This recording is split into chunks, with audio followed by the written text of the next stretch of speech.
Alina tried to match the rhythm, but her legs still trembled.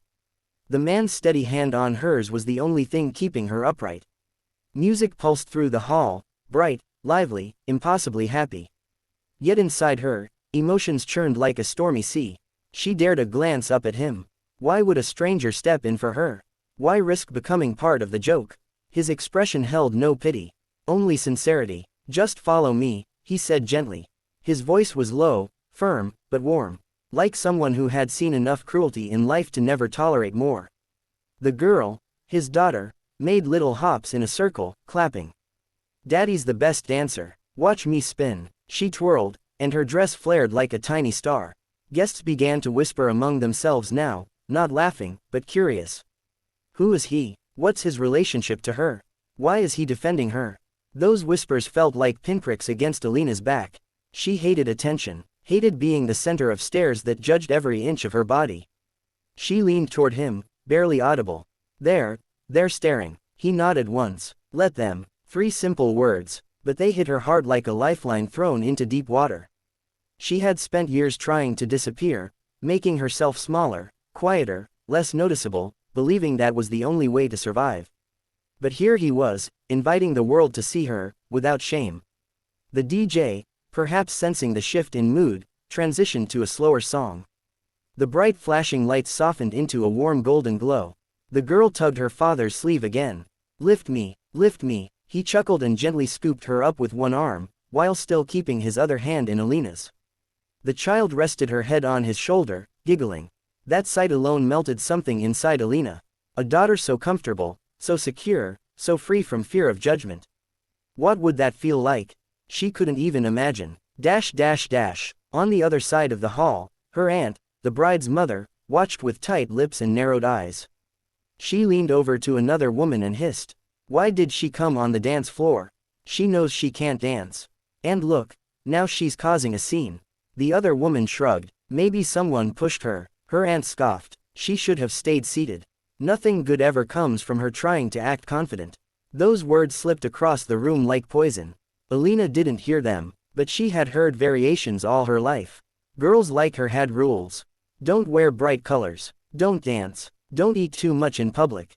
Don't talk too loud. Don't exist too boldly. Alina always obeyed, until tonight, when someone gave her a reason not to.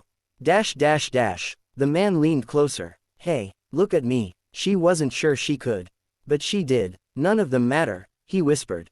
Not their opinions, not their jokes. Tonight is your cousin's wedding. You deserve joy as much as anyone. Tears prickled behind her eyes. How do you know? She asked, voice cracking. You don't even know me. He smiled, a small, sad smile that spoke of personal battles. Because I know what it's like, to be judged for something you didn't choose. That made her look deeper. There were tired shadows under his eyes. A story there, a hard one. His daughter looked between the two of them and grinned. Daddy says mean people are just confused hearts. They forgot how to be nice. He chuckled softly. More or less. The girl then looked at Alina, studying her face with childlike honesty. Why were they laughing? You weren't even doing anything funny. Alina opened her mouth, but no words came. How do you explain cruelty to someone too innocent to understand it? The father gently touched his daughter's back. Some people laugh because they feel small. Making others feel smaller helps them pretend they're big. Alina breathed shakily. He saw everything she couldn't say. The girl nodded thoughtfully, like she was solving a puzzle. Then she looked at Alina again. Well, you're very pretty. Your dress is like a princess dress. Alina blinked in disbelief. When was the last time someone called her pretty without sarcasm?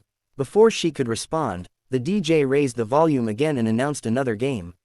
The crowd began to disperse, some disappointed they didn't get more of a show, others quiet with guilt. The bullies stayed near, confused by how their fun was ruined. The boy who had shoved her earlier scoffed, whatever. She'll still be fat tomorrow.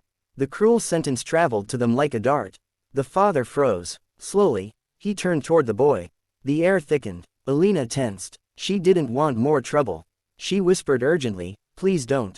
It's fine. I'm used to it. His expression hardened. You shouldn't have to be. The boy smirked, comfortable in the safety that large groups provide. Hey, relax. We were all just having fun. Big girls can take a joke, right? A hush draped over the nearby guests. The father released Alina's hand and stepped forward, just one step, but it was enough to make the boy inch back. "Let me make something clear," he said. "You don't get to decide what's funny. When you laugh at someone instead of with them, you're not being clever, just cruel." The boy swallowed, looking for backup, but everyone around him avoided eye contact. Suddenly, he was the one standing alone in the spotlight. The father's voice stayed calm, controlled, but sharp as a blade. "Do you want your mother to see how you talk to women?"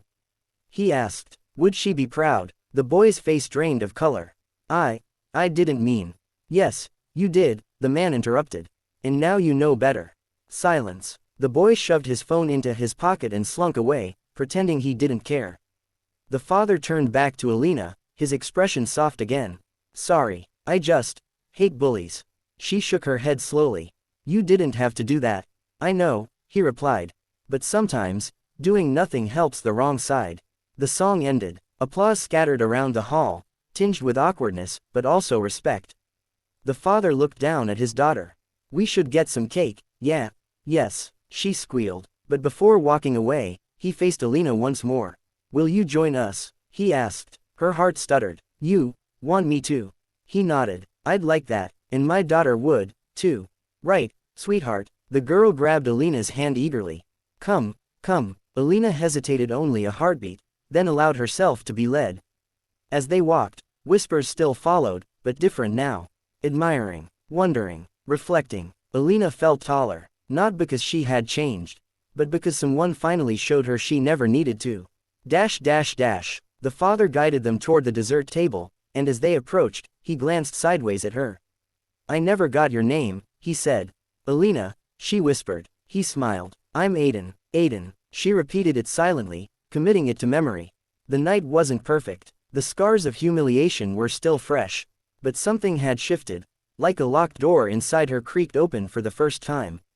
Maybe this wedding wouldn't be the memory that haunted her for years. Maybe it would be the night everything began to change.